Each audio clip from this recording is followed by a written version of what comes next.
desde un punto más ceremonial, más protocolario, de esta entrada de la pareja virreinal en los territorios de la monarquía hispánica, pero como ya se ha dicho en la presentación, yo trabajo en el Reino de Valencia, así que lo tomaré como punto de partida para intentar establecer un poco las semejanzas y diferencias que hay entre los diferentes territorios en el caso de los virreinatos de la monarquía. Pero también me voy a centrar o voy a poner en énfasis en la diferenciación de los roles de género entre el virrey y la virreina para poder comprender mejor cómo funcionaba la institución, ¿no? Siempre, o se ha puesto más el foco siempre en el ámbito del virrey, aunque recientemente ya el papel de la virreina está cada vez más estudiado, pero si entendemos cómo funcionaba protocolariamente la posición de los dos, creo que se puede comprender mejor cómo funcionaban los virreinatos. Bien, ¿de dónde surge esta idea, ¿no? De decir, vamos a comparar los diferentes ceremoniales de los territorios para ver cómo funcionaban? Bueno, pues en mi caso surge a raíz de el estudio del Cursus Honorum Virreinal de los 17 virreyes que trabajo en ese periodo de 1598 a 1666, porque me di cuenta que muchos de ellos se van a mover por diferentes territorios. Y entonces esto me hizo preguntarme si realmente había unas prácticas ceremoniales muy similares que permitiera un mayor grado de integración cuando llegaran al territorio, ¿no? O si eso va a generar problemas entre ellos. El caso, bueno, un poco así de introducción, lo que se ha venido diciendo por la historiografía en la idea del cursus honorum, estos ascensos o descensos de los virreyes, es que habría un cursus o una jerarquía virreinal en el caso de la corona de Aragón, dejando fuera Navarra, Nueva España, Perú y Portugal, que pertenecerían a la corona de Castilla. En este caso, los más bajos serían Cerdeña y Mallorca, luego tendríamos Aragón, luego ya estaría Cataluña y Valencia en un nivel intermedio. Tendríamos por encima la Embajada de Roma, que no es un virreinato, pero que más o menos estaría a la par, y luego ya los dos grandes virreinatos, que serían el siciliano y el mayor de todos, que es el napolitano, el que todos ansían.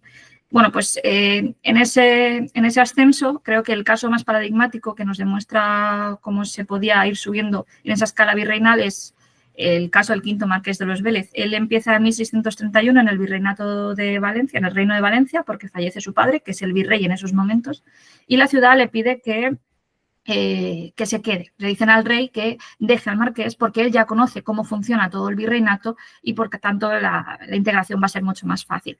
Así que él se queda, en esos momentos es soltero, bueno, es mejor dicho, es viudo, y se casará al año siguiente con la marquesa, como luego veremos.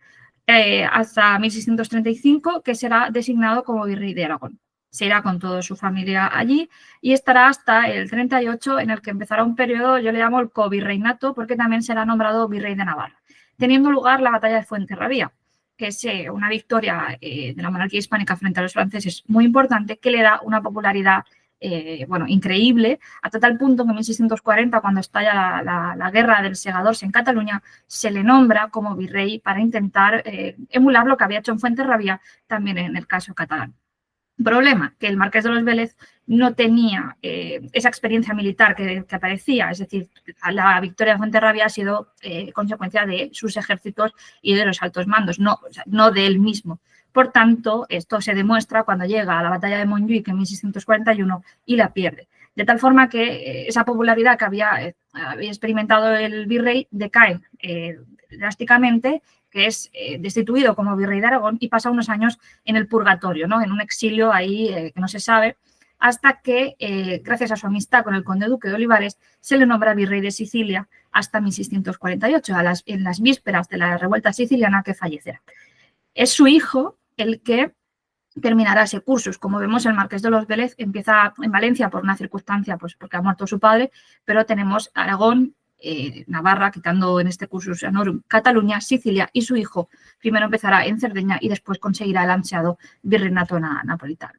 Por tanto, en ese cursus honorum yo me pregunté, claro, se ha movido por diferentes territorios, va a haber las mismas prácticas o no, pero no solo de él, también de su esposa, y ese es el segundo punto de esta introducción que quería hacer, y es la idea de la pareja virreinal. Esto deriva de un concepto alemán que es, perdón por mi alemán, pero Arbeitspaar más o menos, que viene a significar en castellano pareja de trabajo. Se aplicaba para artesanos y mercaderes del norte de Europa y se trasladó, se aplicó este concepto para el ámbito de la diplomacia, para estudiar a los embajadores y las embajadoras, y en mi caso me lo he traído al mundo virreinal, ¿no? Viene a decir este concepto básicamente que el esposo y la esposa trabajan de forma conjunta por el correcto funcionamiento del sistema, que en el caso virreinal sería para que la representación regia en el territorio sea la adecuada. No de un monarca o de una reina en concreto, sino de la propia institución o de la propia idea de monarquía, ¿no? Y en ese papel el virrey y la virreina van a jugar un rol muy importante. Traigo esta referencia, esta imagen alegórica que encontramos en el Arco de Triunfo del Marqués de Cañete en Perú, en su entrada virreinal, porque creo que demuestra o da pistas sobre ese rol, ¿no?, que va a jugar la pareja virreinal.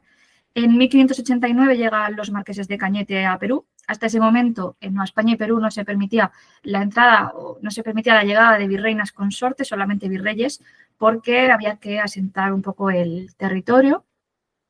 Y lo que ocurría es que llega el marqués de Cañete, el virrey anterior ya se le había permitido, pero su esposa estaba enferma y no fue. Así que cuando llega la marquesa de Cañete se genera un conflicto protocolario importante porque no saben cómo actuar ante la representante femenina, por decirlo así. Finalmente se acuerda que ella tendrá una entrada particular, pero en la entrada de su esposo, que es al día siguiente de la de su mujer, en el arco triunfal, en uno de los laterales, hay una imagen alegórica de un anciano vestido con el rey indio, sentado bajo un árbol ceñido y rodeado de una parra, junto a un lema en latín que pone mutuum auxilium.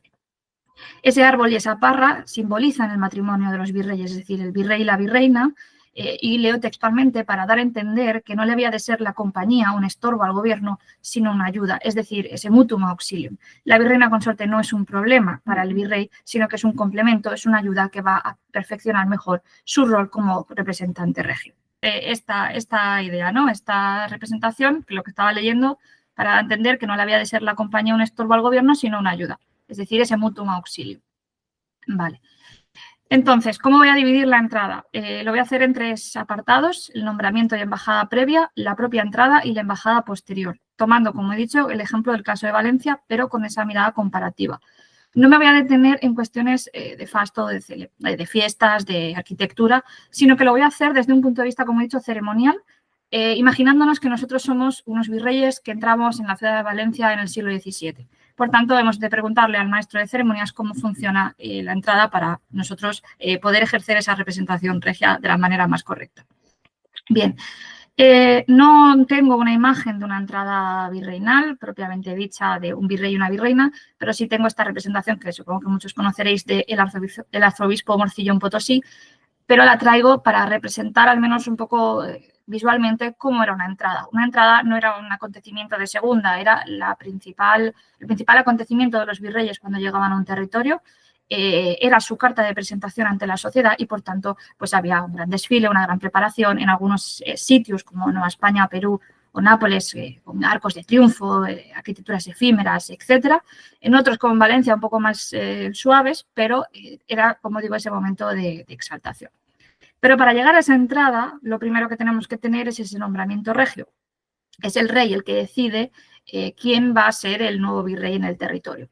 En el caso del Reino de Valencia y en el resto de territorios de la Corona de Aragón, aunque luego se dividirá en el Consejo de Aragón y el Consejo de Italia, pero en el caso de Valencia, el Consejo de Aragón proponía al rey una serie de candidatos, entre los que destacaban sus cualidades políticas, sus servicios prestados, sobre todo si había ejercido en otros virreinatos o en embajadas o cargos similares, y su vinculación familiar con determinados virreinatos.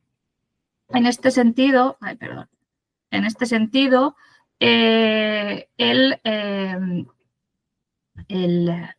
se propone en 1663 y en 1666 al duque de Lerma, al quinto duque de Lerma, como virrey de Valencia, cuando se va el marqués de Camarasa y el marqués de Astorga, respectivamente.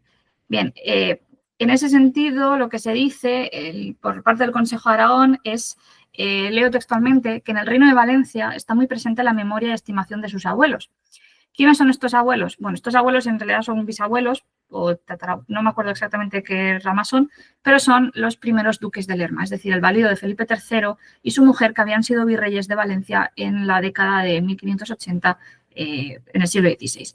Es decir, la ciudad ya conoce que había unos virreyes que eran de esa familia, que eran de la familia de los duques de Lerma, y por tanto era una mayor asimilación por parte de la sociedad y de los virreyes que ya conocían esos virreinatos. Tenemos más ejemplos, hablando también de auténticas familias virreinales al servicio de la corona, en el caso de Valencia, en el que ya habían estado previamente con sus padres o sus abuelos, etcétera, y por tanto era más fácil ya conocer cómo funcionaban los virreinatos. Pero quería destacar esa idea de abuelos. No hace referencia únicamente al duque de Lerma, hace referencia a los dos, es decir, a esa pareja que ya ejercía como virreyes y así eran reconocidos por los contemporáneos. Pero en otras ocasiones también son las mujeres las que transmiten mercedes virreinales auténticas. O sea, mercedes virreinales. Por ejemplo, la séptima duquesa de Montalto, en 1644, cuando se casa con el duque, ella es dama de la reina Isabel de Borbón y es Felipe IV el que le da una merced virreinal. Es decir, ella es la transmisora de que su marido pueda ser virrey, que en este caso acabará siendo virrey de Cerdeña. Bien, por tanto, tenemos una lista de candidatos que se le da al rey. Por ejemplo, os he puesto esta de 1618, cuando se va el duque de Feria, el Consejo de Aragón propone al conde de Aguilar, al duque de Peñaranda, al marqués de Siete Iglesias, al de los Vélez, al duque de Alcalá, al duque de Pastrana, pero el rey es el quien toma la decisión final. Y en este caso, después de 6 nombres, él decide que no le gusta ninguno de ellos y nombrará al marqués de Tábara para ser virrey. Bien,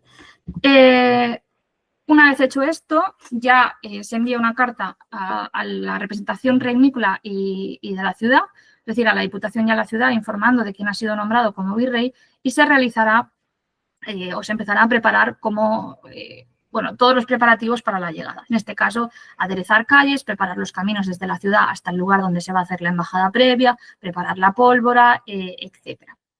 La embajada previa, según nos cuentan los 2 ceremoniales de la ciudad de Valencia, puede ser por diferentes lugares. Lo he intentado representar de la forma más gráfica posible.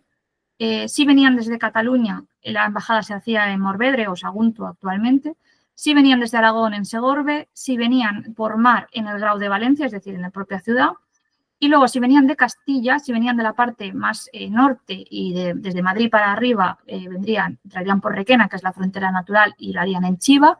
Y si vendrían por La Mancha o por el sur, lo harían en Alcira. En esta embajada, lo que van a hacer es ir los representantes de la ciudad a darle la enhorabuena a los virreyes y aquí vamos a ver la primera participación de esa pareja virreinal.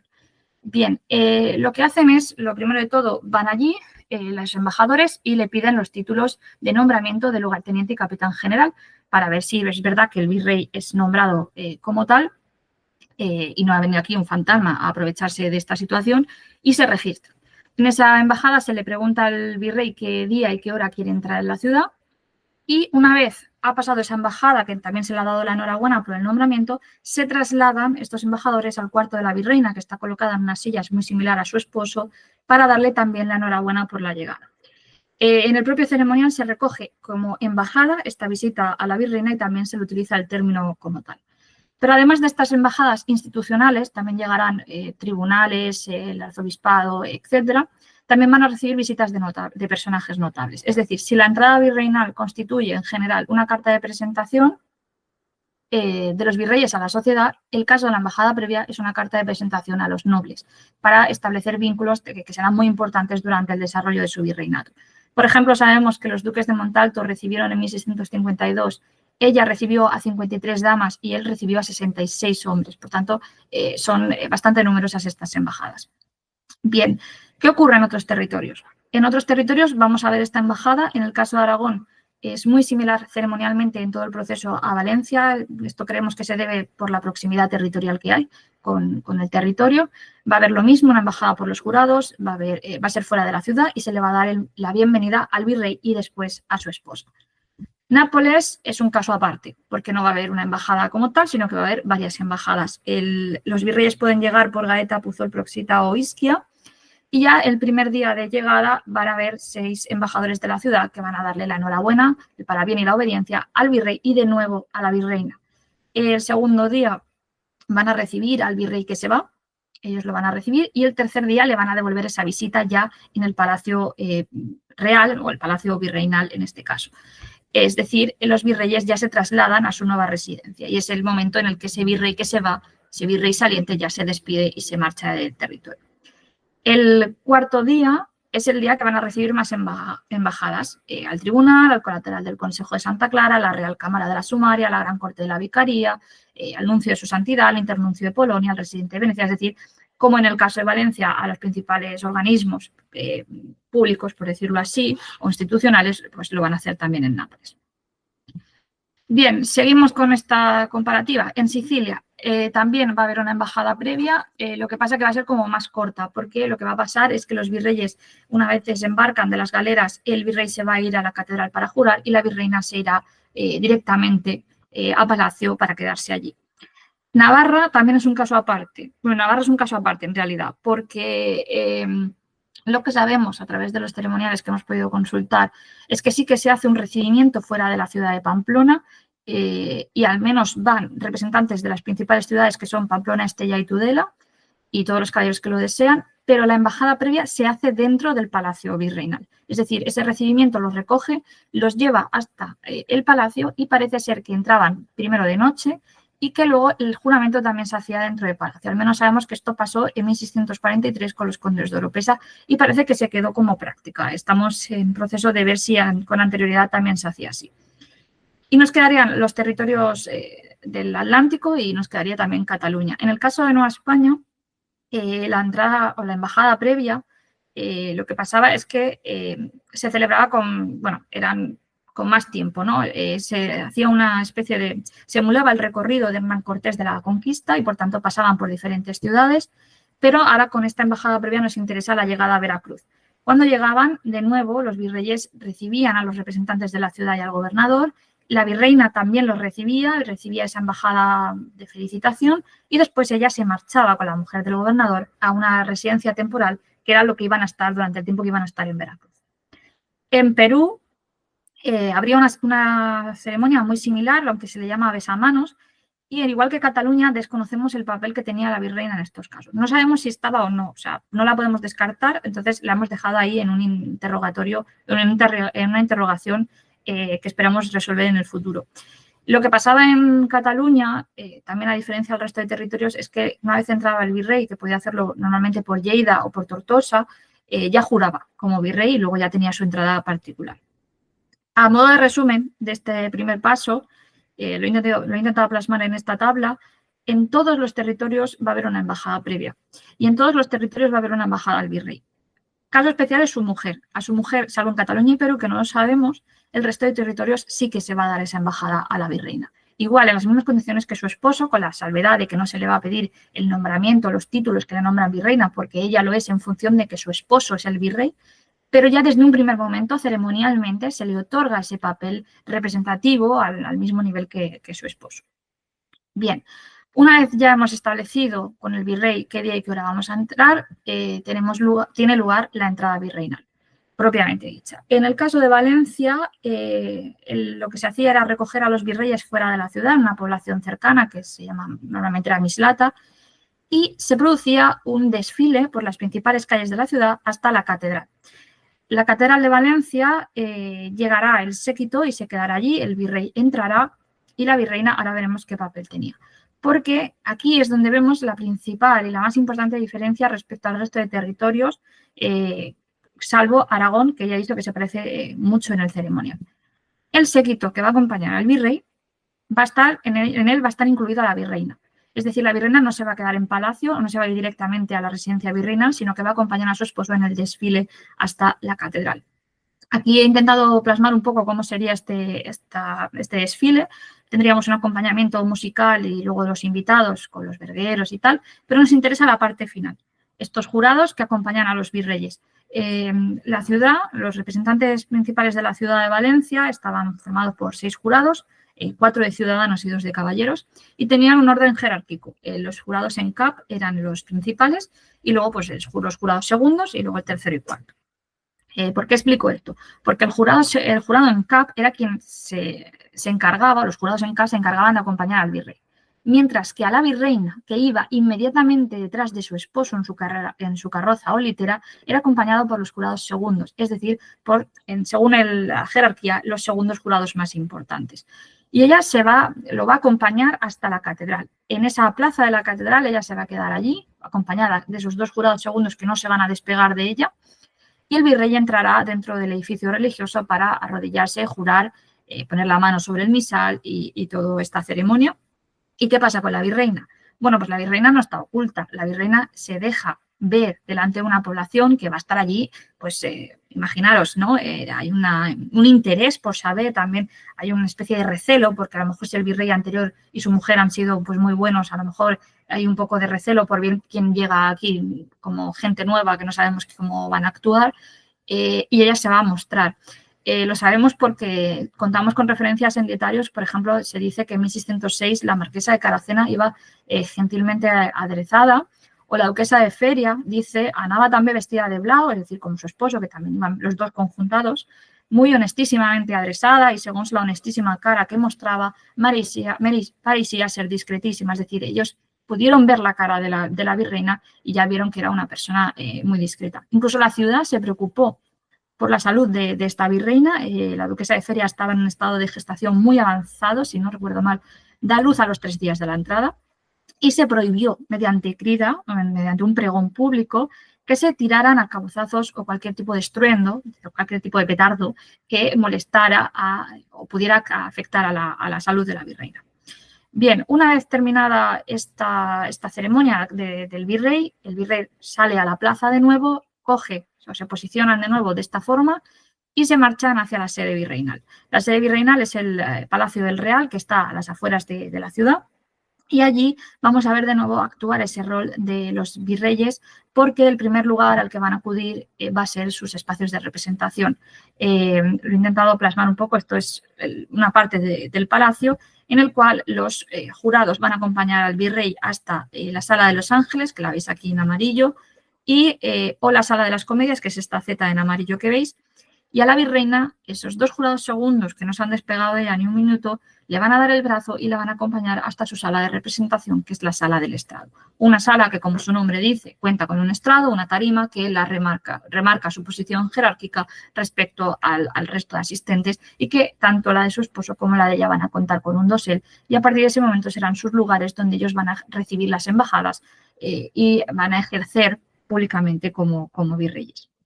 Bien, ¿qué ocurre en el resto de territorios? Ya os he dicho que el caso de Valencia es la diferencia con el resto es más evidente, aunque en Aragón también va inmediatamente a él. En Cataluña, de nuevo, no lo sabemos, los ceremoniales que hemos consultado parece que desaparece el rol de la virreina. En Nápoles y Sicilia, la virreina ya está dentro del palacio virreinal y no se muestra. Creemos también que esto se debe a que en el caso de Valencia y Aragón, pues que entraban directamente en la ciudad y ya se iban a la catedral, mientras que en Nápoles ya había entrado al palacio y todas estas cuestiones. En Navarra ya os he dicho que el juramento se haría en palacio y no sabemos si la virreina estaría allí, seguramente pensamos que sí. Y en Nueva España y Perú la vemos oculta. En Nueva España lo verá a través del balcón de un noble, la entrada de su esposo, y en el caso de Perú sabemos, por ejemplo, dado el caso de la marquesa de Cañete, que es la que marca un poco como la norma a seguir, sabemos que lo ve desde una celosía y por un pequeño agujero ella saca unos anteojos de oro para ver a su guapo marido y en ese momento, cuando él pasa, que sabe que su mujer está ahí, se quita el sombrero, agacha la cabeza en señal de licencia y después continúa. Bien, a modo de resumen, de nuevo, esta entrada virreinal la vamos a ver en todos los territorios, la del virrey, evidentemente, porque es el que tiene que jurar, pero aquí está la diferencia principal, es que la virreina no va a estar presente en todos ellos. Sí lo va a hacer en Valencia y Aragón, en Nápoles y Sicilia no, en Nueva España y Perú va a estar oculta y en Cataluña y Navarra no lo sabemos.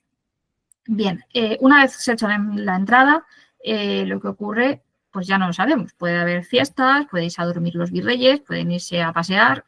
La cuestión es que al día siguiente se le realiza una embajada posterior.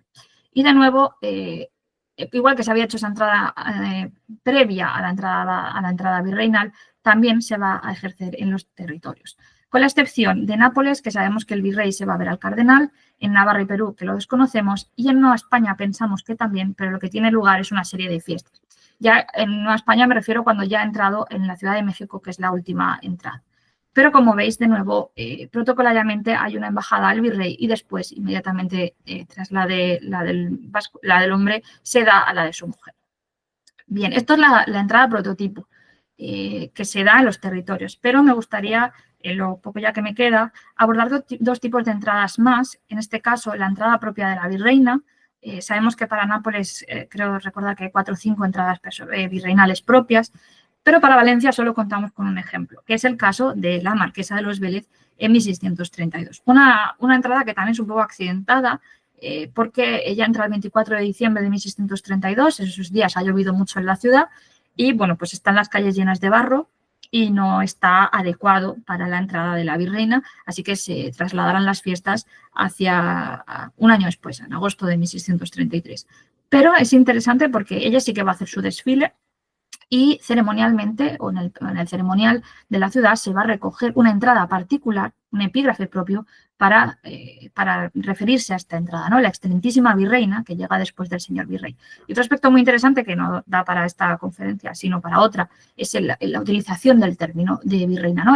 Está haciendo referencia a esta marquesa como lo que es, ¿no? La virreina consorte de Valencia. Bien, también he intentado plasmar un poco cómo funcionaba ese desfile. Había una embajada previa, igual que le había pasado con su marido, y se reconoce en la documentación, se dice igual que la que se hace con un señor virrey. El desfile no marcha hacia la catedral porque no hay un juramento, no es necesario el juramento, sino que simplemente se va a palacio. Y en ese palacio, de nuevo, el primer lugar al que va a ir es a su sala de representación, es decir, los virreyes no van a sus espacios personales, van a sus espacios de representación, por tanto, a los dos se les está reconociendo. Y la única diferencia es que ese jurado segundo de ciudadanos desaparece y entra el gobernador, porque ya hay un virrey titular y, por tanto, el gobernador adquiere esa posición privilegiada respecto al resto de jurados. Bien, y el último tipo de entrada que quería comentaros es la entrada de los virreyes interinos, que creo que no se le ha prestado bastante atención teleográficamente, pero que son muy interesantes, porque, como su nombre dice, un virrey interino está en un momento de interinidad, en el cual pues ha muerto el virrey titular o se ha ido y tiene que llegar el nuevo, etcétera. Entonces son periodos muy cortos, pero ellos también se van a sentir y a mostrar protocolariamente como virreyes, ¿no? Como representantes regios del territorio. En el caso de Valencia, el virrey interino suele ser el portaveus de general gobernador, el portaveces de general gobernador, es decir, el gobernador de la ciudad. Y sabemos que, por ejemplo, en 1659, Basilio de Castelví, que era el gobernador, asume por primera vez esta interinidad tras la marcha de los duques de Montalto, y a él le empiezan a surgir una serie de cuestiones protocolarias que le consulta al Consejo de Aragón. La entrada del virrey interino es muy similar a la del virrey titular. En este sentido, la embajada previa se hace en la casa del gobernador, porque ya está dentro de la ciudad. Se va a la catedral y cuando se ha jurado se regresa a la casa del gobernador, no se va al palacio, y también se hace una embajada posterior, es decir, es igual. Pero a él le surgen dudas sobre el papel de su mujer, sobre el papel de la gobernadora, en este caso Laura de Castelví, y, Laura de Alagón, y lo que dice él, ¿no? Se pregunta si la Real Audiencia y el resto de tribunales tienen que visitar a la virreina, a su mujer, ¿no? Dice, leo textualmente, dice que es costumbre visitar a los virreyes, así en este caso de enhorabuena como las Pascuas y otras ocasiones. Lo es también el visitar a las virreinas, como siempre se ha hecho, y aunque no se haya dado noticia individual de haber visitado a las virreinas interinas, dice, es consecuencia necesaria que visitando al marido por razón de su oficio se haya de visitar también a la mujer. Y así lo han hecho todos los tribunales. Él dice que los tribunales sí que han ido, pero que la Real Audiencia no sabe si tiene que hacerlo o no. La respuesta del Consejo de Aragón y del rey es que la audiencia debe visitar a su mujer, y ahí está la razón, ¿no? Por razón de su oficio. Pero el virrey va un paso más allá y pregunta si su mujer tiene que tener dosel, es decir, algo que le marque un estatus de superioridad respecto al resto. Y dice que su mujer goza de los mismos honores y prerrogativas que tiene él, y dice que no solo no encuentra pragmática, en el caso valenciano, pero que lo que puede asegurar es que las mujeres de los regentes de la lugartenencia en Cerdeña han tenido dosel siempre. Estas mujeres de los regentes de la lugartenencia son virreyes interinos de Cerdeña. Y aquí diréis una cosa, Sandra, no has hablado de Cerdeña, lo sé, soy consciente de ello, no me lo he dejado olvidado, sino simplemente a nivel ceremonial me está costando mucho localizar las noticias suficientes para construir o reconstruir, mejor dicho, el ceremonial sardo, pero esta referencia nos está diciendo que se tenían en cuenta los otros virreinatos a la hora de establecer ceremonias o protocolos, ¿no? Es decir, Basilio de Castelví y su mujer además es sarda, conoce cómo funciona Cerdeña y lo intenta plasmar en el caso valenciano. El Consejo de Aragón de nuevo le da la razón y le dice que sí, que se le permita tener dosel a su mujer en su cuarto, y esto no lo hace Basilio de Castelví porque él crea, bueno, por una cuestión de capricho, sino porque quiere remarcar la posición también de su mujer como virreina. En el fondo está remarcando también su propia posición como virreyes interinos y, por tanto, como alter ego del rey en el territorio. Bien, con todo ello, lo que quería haceros era una visión así general, un tanto accidentada, pero sobre cómo funcionaba la entrada virreinal, porque es, como he dicho, esa carta de presentación de los virreyes hacia la sociedad, en la que vemos que hay unas similitudes muy evidentes en cada uno de los territorios, lo que permitía un mayor grado de aceptación o de asimilación de los virreyes cuando llegaban, que no generaba conflictos y que todo fuera mucho más fácil, y sobre todo el estudiar ese rol del virrey y la virreina de forma conjunta y a su vez separada nos permitirá conocer mejor cómo funcionaba la institución virreinal. Muchas gracias.